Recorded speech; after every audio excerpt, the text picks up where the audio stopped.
যদি বসন্ত পলাশ খোঁজে, খোঁজুক, তুমি খোঁজো না। রাঙামাটির পথে হাঁটতে ইচ্ছে করলে হেঁটো না, শুধু আমাকে খোঁজো। আমি তো দুরন্ত ফাল্গুন গোটা গায়ে মেখে তোমার জন্য বসে আছি।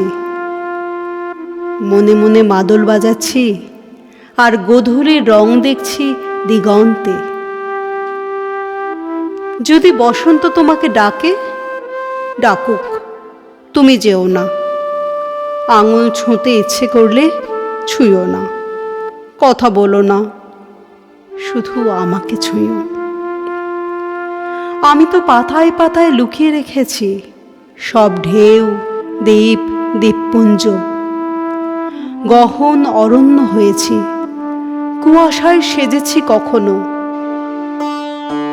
তবু যদি বসন্ত আসে তোমার কৃষ্ণচূড়া ডালে আর কোকিল ডাকে, তবে অপেক্ষা করো, আমি আবির নিয়ে আসছি, থেকো।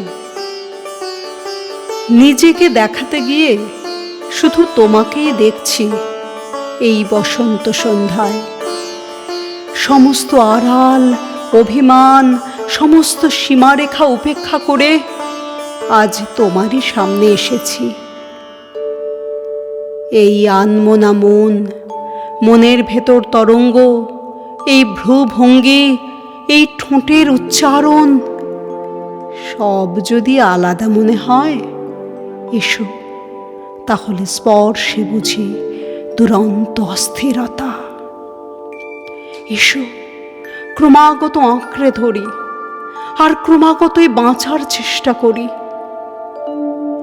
হে আমার কাঙ্ক্ষিত প্রেম, আগে তো বলনি কখনো ভালোবাসায় এত কষ্ট থাকে, এত আলোড়ন, এত নিঃসঙ্গতা। কখনো কিছু তো বুঝে নিও, কিছু অনুচ্চারিত শব্দ, কিছু সমুদ্র ফেনায় ছিটে ফোঁটা যন্ত্রণা।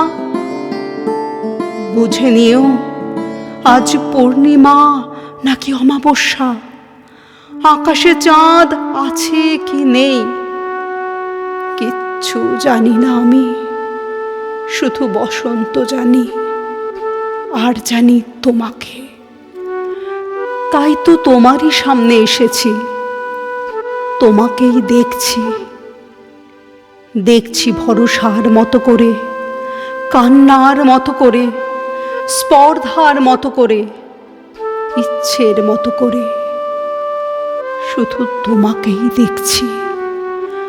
অথচ আমি নিজেকেই দেখাতে এসেছিলাম এই বসন্ত সন্ধ্যায়।